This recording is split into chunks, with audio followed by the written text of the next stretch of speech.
নমস্কাৰ job info @18 news 18ৰ এই বিশেষ বুলেটিনলৈ মই মৃদুল ভূঞাই আপোনালোকক স্বাগতম জনাইছোঁ। বন বিভাগৰ ফৰেষ্ট ৰেঞ্জাৰ 50টা পদ খালী হৈছে। আবেদনৰ অন্তিম তাৰিখ 27 জানুৱাৰী। অধিক তথ্য জানিবলৈ আপোনালোকে www.apscrecruitment.in ত আবেদন কৰিব পাৰিব। আবেদনকাৰীসকল কলা, বাণিজ্য, বিজ্ঞান শাখাৰ স্নাতক হ'ব লাগিব। বয়স 1 জানুৱাৰী 2021লৈ 38 বছৰ হ'ব লাগিব।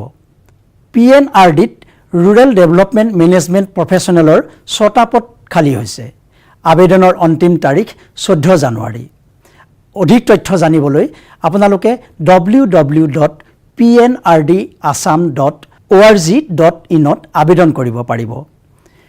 বয়স 1 জানুৱাৰী 2021লৈ 25ৰ পৰা 40 বছৰ হ'ব লাগিব। অসম সচিবালয়ৰ ষ্টেনোগ্ৰাফাৰৰ 44টা পদ খালী হৈছে। আবেদনৰ অন্তিম তাৰিখ 16 জানুৱাৰী। অধিক তথ্য জানিবলৈ www.apscrecruitment.in ত আবেদন কৰিব পাৰিব।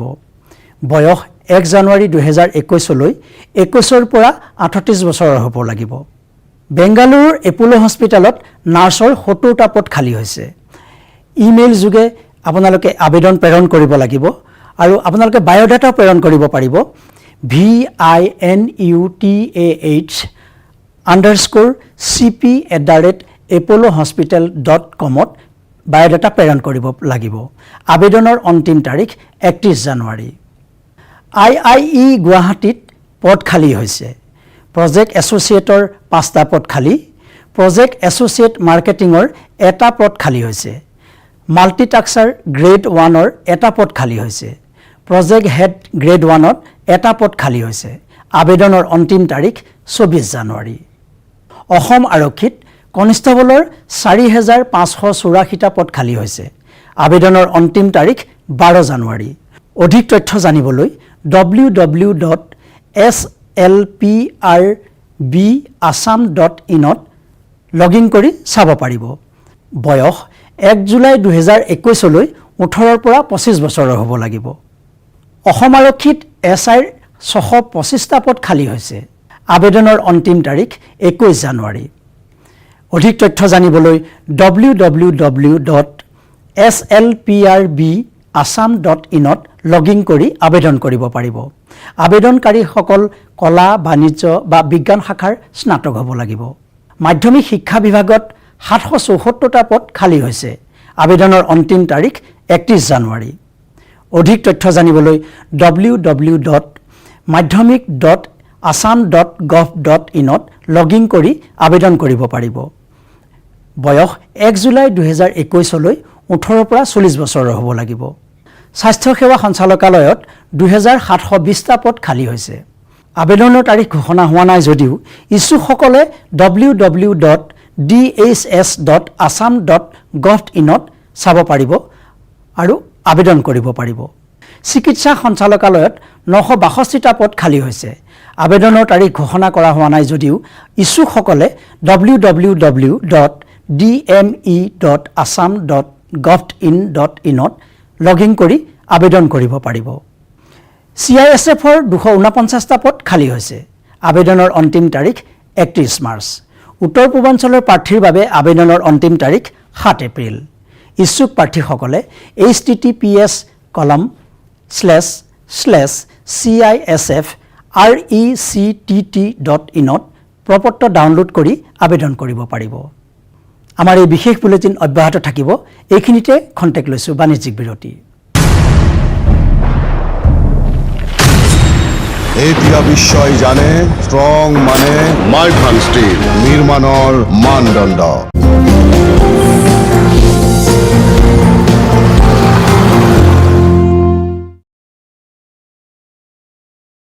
আহক আৰু ইয়াৰে যি প্ৰাকৃতিক সৌন্দৰ্য আছে, নান্দনিক পৰিৱেশৰ সেয়া আমেজ লওক আৰু সেয়া থাকে। নিশ্চয়কৈ ক'ব লাগিব নিউজ 18 অসম নৰ্থ ইষ্টৰ ফালৰ পৰা আমি অনুৰোধ জনাম, যিসকল লোকে এই শিঙিমাৰী বিললৈ অহা নাই আহক এবাৰ চাওক। এক নান্দনিক দৃশ্য, সুন্দৰ দৃশ্য বুলি ক'ব।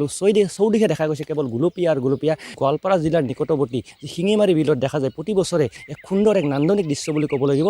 গোটেই বিলটোতে দেখা যায় যে গোলপীয়া হৈ পৰে আৰু এই ফুলৰ মাজে মাজে দেখা যায় বিভিন্ন প্ৰজাতিৰ চৰাই চিৰিকটি উৰা পৰিলক্ষিত হয়। গোৱালপাৰাৰ পৰা ৰিংকু দাসৰ report, news 18 Assam north east.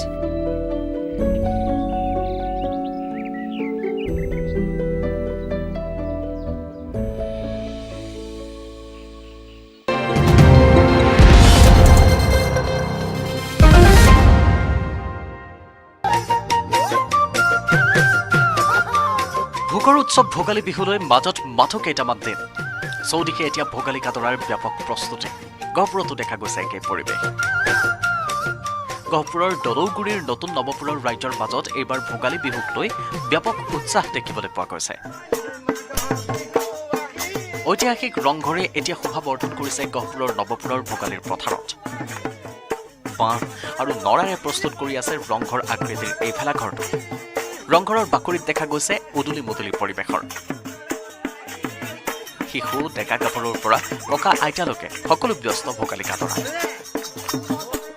তাৰ মাজতে বিহু মাৰি আনন্দ উল্লাস কৰা দেখিবলৈ পোৱা গ'ল সকলোকে। মই বৰ্তমান উপস্থিত আছোঁ গহপুৰৰ নৱপুৰ গাঁৱত, নতুন নৱপুৰ গাঁৱত। মোৰ প্ৰথমে সঠিক ঠাই দৃশ্য দেখাব এনেদৰে মাঘৰ বিহুৰ বাবে তেওঁলোকে প্ৰস্তুতি আৰম্ভ কৰিছে। যি ভেলাঘৰ, ৰংঘৰৰ আৰ্হিত ভেলাঘৰ নিৰ্মাণ কৰি থকা পৰিলক্ষিত হৈছে। হাঁহে মাহে এসাঁজ খোৱাৰ মানসেৰে তেওঁলোক আহি এনেদৰে ভেলাঘৰ সজা কামত ব্যস্ত হৈ পৰা পৰিলক্ষিত হৈছে। আৰু যি গাঁৱৰ ৰাইজ একত্ৰিত হৈ এনেদৰে বিহু মাৰিছে, ভেলাঘৰ সাজিছে, সকলো ব্যস্ত হৈ আছে। আৰু এনেদৰে নিউজ 18 অসম নৰ্থ ইষ্টৰ দৰ্শকসকলক দেখাই আছোঁ, এয়াই হৈছে ভোগালীৰ আনন্দ, এয়াই হৈছে ভোগালী বিহুৰ যি পৰম্পৰা। আৰু ভেলাঘৰ সজা আৰু আটক ধুনীয়াকৈ সাজিছে ৰংঘৰ আৰ্হিত। এনেদৰে কাম কৰি আছে, তেওঁলোকে কাম চলাই আছে, ভেলাঘৰ নিৰ্মাণ কৰি আছে, এফালে বিহু গাইছে, এফালে ইয়াৰ নৰাৰে বেৰ সাজিছে। আমি কথাও পাতিবলৈ চেষ্টা কৰিম, কাৰণ তেওঁলোক গাঁৱৰ সকলো ৰাইজ একত্ৰিত হৈছে। এয়া নৱপুৰৰ দৃশ্য, আমি কথাও পাতিম, সকলোৱে সুন্দৰকৈ নাচিছে। বাইদেউ কওকচোন, যিহেতু ভোগালী বিহু আহি পালে, এই প্ৰস্তুতি কেনেকুৱা চলিছে? বিহু ভাল চলিছে। আমাৰ আজি সান্দহকে খুন্দিছে, বিহু লাগিব, আমি নাচিম, ফূৰ্তি লাগিছে আমাৰ। ফূৰ্তি লাগিছে? ইয়াত ফূৰ্তি লাগিছে। এবাৰ কি খাব? এবাৰ কি খাব মাঘৰ? এবাৰ কি খাম মানে হাঁহ খাম, মাছ খাম, হাঁহ মাছে খাম, আৰু মাছ খাব নিশ্চয়। দাদা কেনেকুৱা লাগিছে, যিহেতু আপোনালোকে এবাৰ মাঘৰ বিহু প্ৰস্তুতি দেখিছোঁ সুন্দৰকৈ আৰম্ভ কৰিছে? ভালেই লাগিছে এতিয়ালৈকে। কি খাব এবাৰ মাঘৰ বিহুত? মাছ মাংস সকলোৱে থাকিব, বিশেষকৈ হাঁহ। নিশ্চয় মাঘৰ বিহু বুলি ক'লে আচলতে হাঁহে গুৰুত্ব লাভ কৰে। বাইদেউ কি ক'ব, আপুনি সুন্দৰকৈ নাচিছে, বিহু আহিছে, কি ক'ব? আমাৰ বহুত ভাল লাগিছে। এই উলহে মালহে আমাৰ জীৱ সংঘ।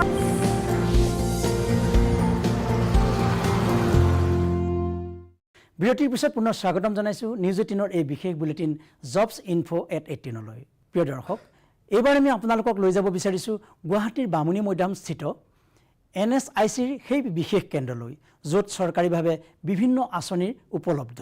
আহকচোন আমি NSICৰ সেই কেন্দ্ৰলৈ যাওঁ। বিশ্বৰ অন্যতম সৰ্বাধিক জনসংখ্যাৰ দেশ ভাৰত।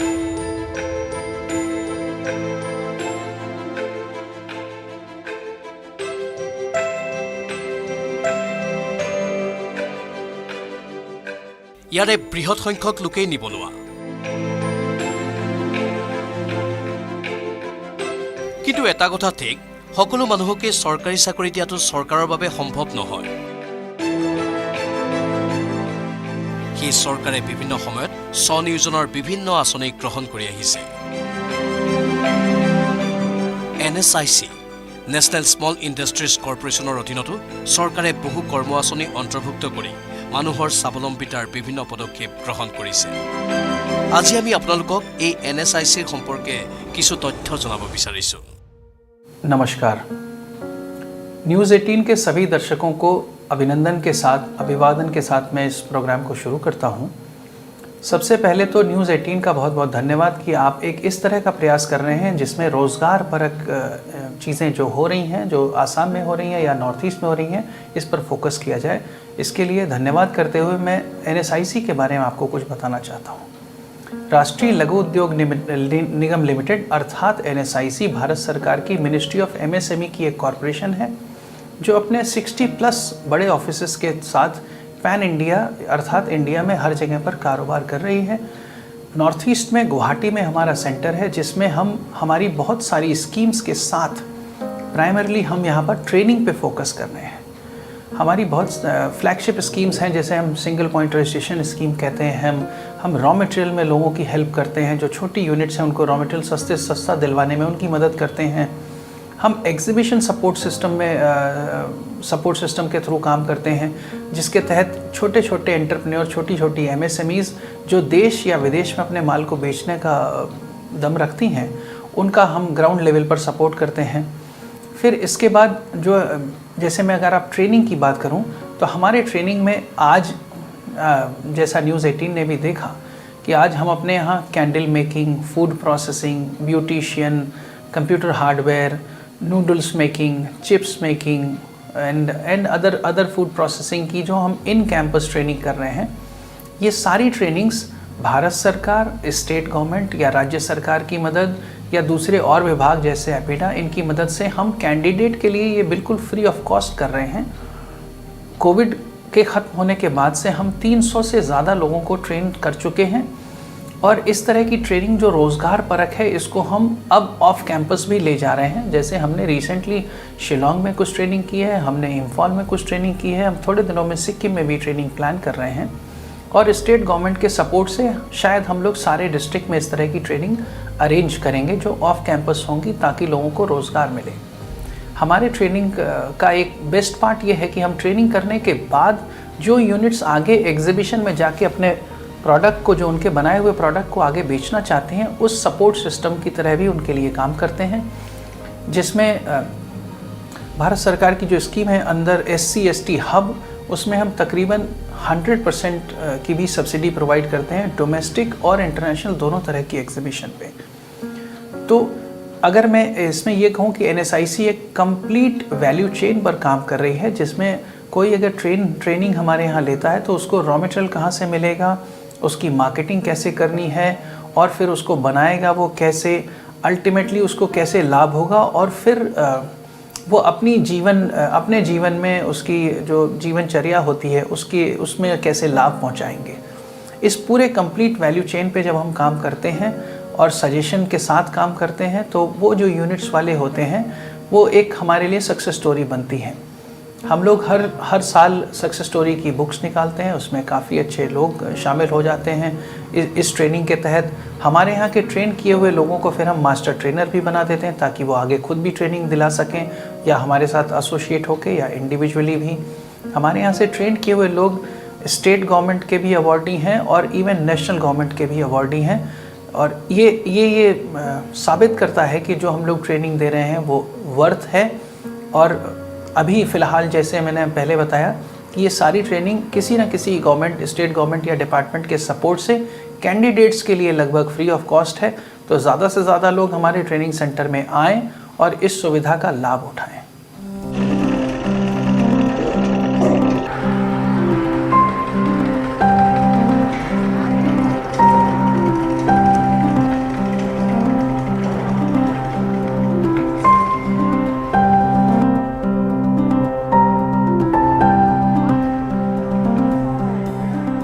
নমস্কাৰ, মোৰ নাম মণি দাস।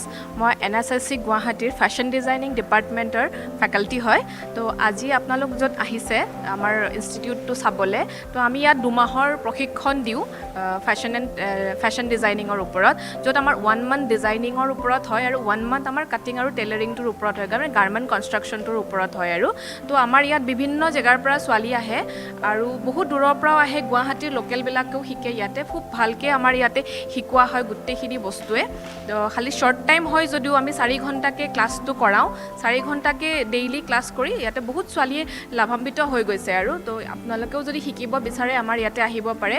বাকী আমাৰ ইয়াতে ধৰক গাৰ্মেণ্ট কনষ্ট্ৰাকশ্যনৰ ওপৰত পেটিকোট, কুৰ্তি, চালোৱাৰ, বিভিন্ন ধৰণৰ ডিজাইনাৰ ব্লাউজ এইবিলাকৰ ওপৰত চিলোৱা প্ৰশিক্ষণ দিয়া হয়। আৰু ডিজাইনিং পাৰ্টটো এমাহৰ ভিতৰতে যিমান পাৰোঁখিনি শিকোৱা হয়। লগতে আপোনাৰ প্ৰিণ্টিঙৰ নলেজ দিয়া হয়, ব্লক প্ৰিণ্টিঙৰ, টেক্সটাইলৰ ওপৰত, টাই এণ্ড ডাই এইবিলাকৰ ওপৰতো দিয়া হয়। হেণ্ড এমব্ৰইডাৰী আৰু মেচিনাৰীখিনিৰ ওপৰত খুব ভালকৈ শিকোৱা হয়।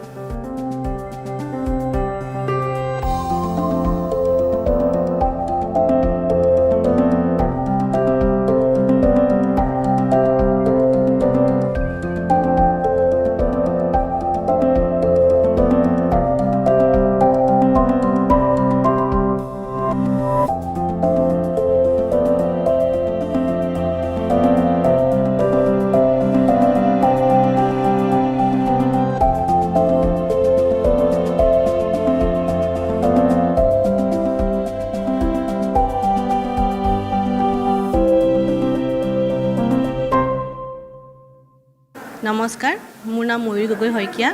মই হেঙাবাৰীৰ পৰা আহিছোঁ আৰু মই ইয়াতে NSICত আহি পেলাই মই যিখিনি শিকিছোঁ, মই ইয়াতে ফেশ্বন ডিজাইনিঙৰ কোৰ্চটো কৰিম বুলি আহিলোঁ আৰু ইয়াতে মোৰ প্ৰায় এমাহ হ'ল শিকা। আৰু ইয়াতে মই প্ৰথম পেটিকোট, ব্লাউজ, কুৰ্তা, পাটিয়ালা, তাৰোপৰি এতিয়া ফ্ৰক, যিখিনি আমাৰ ঘৰুৱা হিচাপে আমি আৰম্ভণি যিটো কোৰ্চ শিকিব লাগে, এই এমাহত যথেষ্টখিনি শিকিছোঁ। লগতে মেমে আমাক ফেশ্বন ডিজাইনিং এটা কোৰ্চ মানে বেছিক যিখিনি কালাৰৰ ওপৰত সেইখিনিও শিকাইছে আৰু লগতে আমাৰ কিছুমান হেণ্ডক্ৰাফ্ট, কিছুমান হেণ্ড এম্ব্ৰইডাৰী ক্ৰাফ্টৰ ওপৰতো শিকাইছে। আৰু বিশেষকৈ যিগৰাকী মেম আমাৰ মণি মেম, তেখেতে যথেষ্টকৈ মোক সহায় কৰিছে আৰু এই কোৰ্চটো কৰি বহুত ভালো লাগিছে।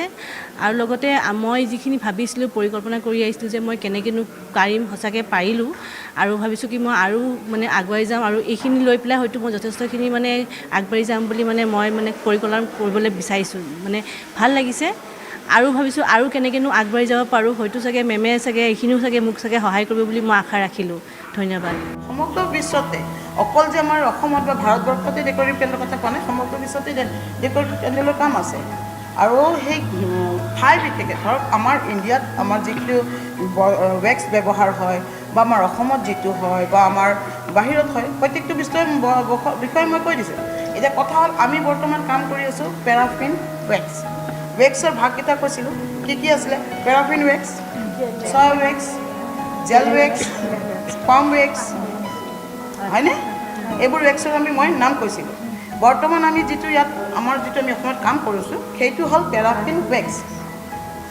পেৰাফিন ৱেক্স, পেৰাফিন ৱেক্সৰ কথা হয়, পেৰাফিন ৱেক্সত আমি চব প্ৰডাক্টেই বনাব পাৰিম, কিন্তু পেৰাফিন ৱেক্সত আমাৰ যিটো কাৰ্ভিং, আমি যিটো কাৰ্ল টুইষ্ট কাৰ্ভিং যিটো কৰিছিলোঁ, ডিপিং কৰিছোঁ, ডিপিং কৰি পেলাই মই যিটো কাৰ্ভিং কৰিছিলোঁ, এইটো যিটো আমি বনাইছিলোঁ, ডিপিং কৰিছিলোঁ, কাৰ্ভ কৰিছিলোঁ, পেৰাফিনত এই কাৰ্ভিংটো কৰোঁতে আমাৰ কিছু সমস্যা হয়। কিয়? পেৰাফিনটো আমাৰ খুব সোনকালে হাৰ্ড হৈ যায়, হয়নে? এইটো কাৰ্ভিঙৰ কাৰণে আমি কিহৰ কৰিব লাগিব? চয়া ৱেক্সৰ কৰিব লাগিব, চয়া ৱেক্সৰ কৰিব লাগিব। বি ৱেক্সৰ কিন্তু আমাৰ এনেকুৱা ধৰণৰ কাৰ্ভিং কাম নহ'ব। বি ৱেক্সৰ হ'ব, বি ৱেক্সৰ যিটো এটা চিট আহে, চিটটোত আমি ৰ'ল কৰি পেলাই তাৰ ভিতৰত আমি থ্ৰেডটো সোমাই পেলাই আমি কাম কৰিব লাগিব, কিন্তু আমি চয়া ৱেক্সৰে কাম কৰিব লাগিব। ঠিক আছে? এই ৱেক্সৰ আমি কণ্টেইনাৰত কি ৱেক্স কৰিম? ছাপ'জ আমি কণ্টেইনাৰ এটা গ্লাছ এটাত বনাবলৈ হ'লে বা জাৰ কেণ্ডেল, যিটো বৰ্তমান অৱস্থাত খুবেই বেছি ডিমাণ্ড আছে, সেই জাৰ কেণ্ডেল কৰিবৰ কাৰণে আমি কৰিম কি? চয়া ৱেক্স ইউজ কৰিম। আমি পেৰাফিন ৱেক্সত আমি জাৰ কেণ্ডেল বনাব নোৱাৰোঁ, কাৰণ কি হ'ব? তাত এটা বগা লেয়াৰ আহিবনে? বগা লেয়াৰ আহিব। আমি তাত কি কৰিব লাগিব? চয়া ৱেক্স ইউজ কৰিব লাগিব। ঠিক আছে? এই বস্তুখিনি পাহৰিব নালাগিব। পেৰাফিনত কি কাম কৰিম, চয়া ৱেক্সত কি কাম কৰিম, আমি তাত কি কালাৰ ইউজ কৰিম, আমি কি তাতে আমি হাৰ্ড কৰিবৰ কাৰণে তাত কি দিছিলোঁ তোমালোকক মই? হাৰ্ড ৱেক্সিন, ওৱান কাইণ্ড অফ মেডিচিন।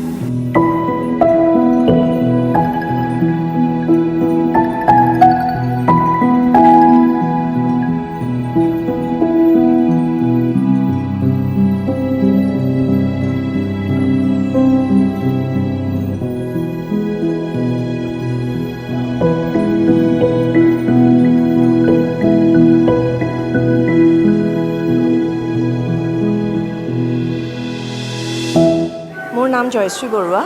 মই গীতানগৰৰ পৰা আহিছোঁ, গুৱাহাটী গীতানগৰ এৰিয়াৰ পৰা। আৰু NSIC এইটো বিষয়ে মই ফ্ৰেণ্ড এজনৰ পৰা আচলতে গম পালোঁ। গম পাই পেলাই ইয়ালৈ আহিলোঁ। ফুড প্ৰচেছিঙত মই জইন কৰিছোঁ কৰিবলৈ। ডিচেম্বৰৰ 10 তাৰিখৰ পৰা আমাৰ প্ৰগ্ৰাম ষ্টাৰ্ট হৈছে। এতিয়ালৈকে আমি কুকিজ শিকিছোঁ, কুকিজৰ মাৰ্বল কুকিজ শিকিলোঁ, নান খাটাই শিকিলোঁ, বেচন কুকিজ শিকিলোঁ। তাৰ লগতে প্ৰিজাৰ্ভেটিভছৰো বহুত কিবাকিবি শিকিছোঁ। মেমে লেমন এতিয়ালৈকে মিক্স পিকলটো আমাক শিকালে। আৰু তাৰ বাহিৰে এইখিনি কৰি পেলাই নিজৰ কিবা এটা খুলিম বুলি আশা কৰি পেলাই এইখিনি শিকিছোঁ। ইয়াৰ পৰা আমাক কিছুমান চাৰ্টিফিকেটছ দিম বুলি কৈছে, ফুড প্ৰচেছিঙৰ চাৰ্টিফিকেট দিব আৰু লাইচেঞ্চৰ কাৰণেও আমাক কিবাকিবি অকণমান ক্লাছেছ লৈছে, সেইবিলাক আমাক মানে সহায় কৰি আছে তেওঁলোকে, কেনেকৈ কি কৰিব লাগিব। লাইচেঞ্চৰ কাৰণে এপ্লাই কৰিবলৈ আমাক কেনেকৈ কি দিব লাগিব সেইখিনি আমাক কৈছে, আমি সেইখিনি ইয়াত জমা কৰিব লাগিব, লাইচেঞ্চ আমাক তেতিয়া দিব বোলে। মই ব্যৱসায় ভিত্তিত কৰিবলৈ বিচাৰিছোঁ। প্ৰথমে নিজেই পাৰ্চনেলিয়ে লাহে লাহেকৈ ষ্টাৰ্ট কৰি লৈ পেলাই বিজনেছটো তেনেকৈ আগবঢ়াম বুলি ভাবিছোঁ। নমস্কাৰ, মই বাণী দেৱী। মই আমাৰ NSIC অফিচত আজি গেষ্ট ফেকাল্টি আৰু মই আজি বহু বছৰৰ পৰা ইয়াত কাম কৰি আছোঁ। ইয়াত আমাৰ এমহীয়া দুমহীয়া বিভিন্ন ধৰণৰ প্ৰশিক্ষণ আছে। বিশেষকৈ মই ডেকৰেটিভ কেণ্ডেল মেকিঙৰ ফেকাল্টি হয়। ইয়াত আমি এমহীয়া প্ৰশিক্ষণ কিছুমান দিওঁ। এইবোৰ চব ফ্ৰী অফ কৰ্চ হয়। আৰু এই এমহীয়া প্ৰশিক্ষণৰ ভিতৰত আমি যিখিনি বস্তুৰ প্ৰয়োজন, ধৰক আপোনাৰ ডেকৰেটিভ কেণ্ডেলৰে বিভিন্ন ধৰণৰ বস্তু যিবোৰ প্ৰয়োজন, ৰ' মেটেৰিয়েলছৰ পৰা আদি কৰি বা ইয়াৰ মাৰ্কেটৰ পৰা আদি কৰি আমি বিভিন্ন ধৰণৰ বস্তুখিনি আমি ইয়াতে এই একমহীয়া প্ৰশিক্ষণৰ ভিতৰতে আমি গোটেইখিনি কৈ দিওঁ।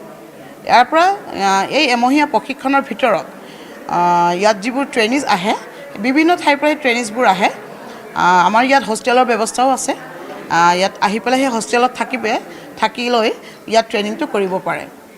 এই এমহীয়া প্ৰশিক্ষণৰ ভিতৰত আমাৰ যিখিনি ট্ৰেইনিজে ইয়াত প্ৰশিক্ষণ লয়, তেওঁলোকৰ ইয়াৰ পৰা ওলাই গৈ পাছ আউট হোৱাৰ পিছত তেওঁলোকে যাতে খুব সহজে কাম এটা কৰিব পাৰে বা এটা ইউনিট বনাব পাৰে, তাৰ কাৰণে আমাৰ অফিচে যিখিনি যাৱতীয় কাগজ নথি পত্ৰ লাগে বা কাগজ পাতি বনাব লাগে সেইখিনি অফিচে বনাই দিয়ে। এতিয়া কথা হ'ল যে ডেকৰেটিভ কেণ্ডেলটো ইয়াৰ পৰা কৰি লৈ পেলাই ট্ৰেইনিজখিনিয়ে কৰিব, বাহিৰত গৈ পেলাই কি কৰিব, সেইটো এটা বৰ প্ৰশ্নৰ কথাই হয়। প্ৰশ্ন কৰে ট্ৰেইনিজখিনিয়ে যে বাইদেউ আমি এইটো শিকি লৈ পেলাই আমি ইয়াৰ পৰা ওলাই গৈ পেলাই কি কৰিম বা কেনেকৈ কৰিম, সেই বস্তুটো কিন্তু চিন্তা কৰিব নালাগে। ইয়াত একমাহ ট্ৰেইনিঙৰ সময়তে আমি গোটেইখিনি বস্তুৱে তেওঁলোকক ভালকৈ বুজাই দিওঁ আৰু কাগজ পাতিৰ কামখিনি কৰি দিওঁ। এই বৰ্তমানলৈ আজি ইমান বছৰ ইয়াতে ডেকৰেটিভ কেণ্ডেল বিভিন্ন ঠাইৰ পৰা বিভিন্ন ল'ৰা ছোৱালী আহিছে, আহি পেলাই আৰু চৰকাৰী কিছুমান সুবিধাও আছে ইয়াতে, সেই সুবিধাখিনিও পায় ইয়াতে। আৰু বিভিন্ন ধৰণৰ আঁচনিত কেতিয়াবা তেওঁলোকে ধৰক আঁচনিটো সোমাই যায়। তাৰোপৰি ইয়াৰ পৰা ট্ৰেইনিং লৈ ওলোৱাৰ পিছত আমাৰ যিবোৰ চৰকাৰী লোন আছে, আপোনাৰ ধৰক PMGP আছে, মাৰ্জিন মানিয়ে আছে বা বিভিন্ন ধৰণৰ আমাৰ লোন আছে, সেই লোনবোৰো এই অফিচৰ পৰাই তেওঁলোকক কৰি দিয়া হয়, যাতে ইয়াৰ পৰা তেওঁলোকে ওলাই গৈ পেলাই নিজাকৈ এটা ইউনিট খুলি পেলাই অন্ততঃ ব্যৱসায়টো আৰম্ভ কৰিব পাৰে। তাৰ কাৰণে সেই লোনো ইয়াৰ পৰা কৰি দিয়ে। এতেকে ইয়াত প্ৰত্যেক আমাৰ গোটেই বছৰটোতে আমাৰ ট্ৰেইনিং হৈ থাকে। এইটো ফ্ৰী অফ কৰ্চ হয়। এতেকে আপোনালোকে এইবোৰ পাবই, বেনাৰ মাৰা যায়, ঠাই বিশেষে বেনাৰ মাৰে বা টিভিটো এডভাৰটাইজ দিয়ে।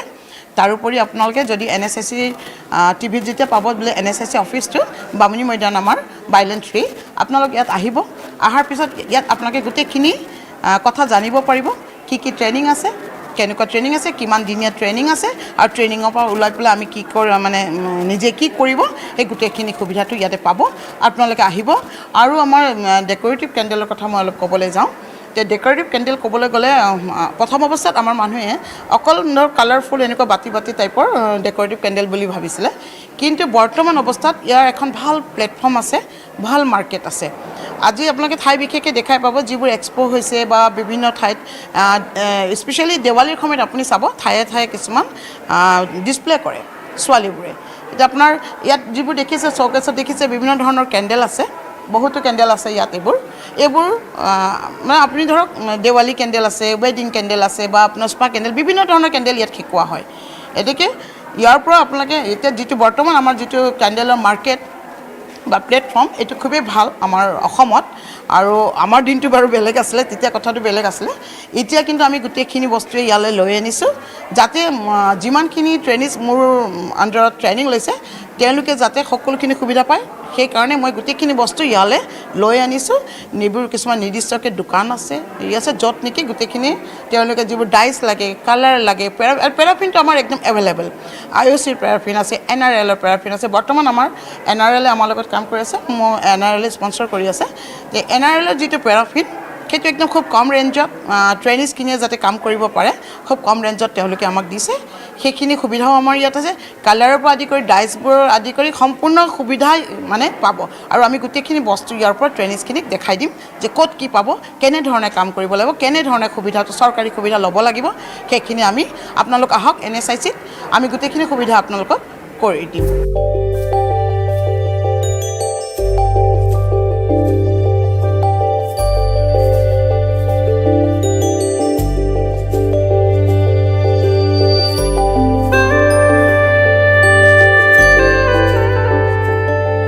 এইদৰে NSIC প্ৰচেছিঙৰ ট্ৰেইনিং দিয়া হয় আমাৰ ইয়াতে আকৌ এবাৰ কৈ দিছোঁ ইয়াত বেকাৰীৰ সম্পূৰ্ণ কোৰ্চ দিয়া যায় যেনে আপোনাৰ ব্ৰেড আইটেম পাব পিজ্জা পাব ডোনাট পাব আৰু কুকিজবিলাক থাকিবই বিভিন্ন ধৰণৰ কেক থাকিব ড্ৰাই কেক থাকিব ফ্ৰুট কেক থাকিব আৰু আইচিং কেকো থাকিব যিহেতু আপোনালোকে দেখা পাইছে আৰু তাৰ ওপৰত থাকিব প্ৰিজাৰ্ভেশ্যনৰ থাকিব বিভিন্ন ধৰণৰ আচাৰ জাম জেলি যদি আপোনালোকে কৰিব বিচাৰে এনেকুৱা ধৰণৰ কোৰ্চ তেতিয়াহ'লে নিশ্চয় আহক NSSC আপোনালোকৰ লৈ খোলা আছে সদায় আৰু ইয়াৰ অফিচটোৰ ডিটেইলছটো পাই যাব NSSC বামুণী মৈদাম অফিচলৈ আপোনালোকে আহি যোগাযোগ কৰি দিব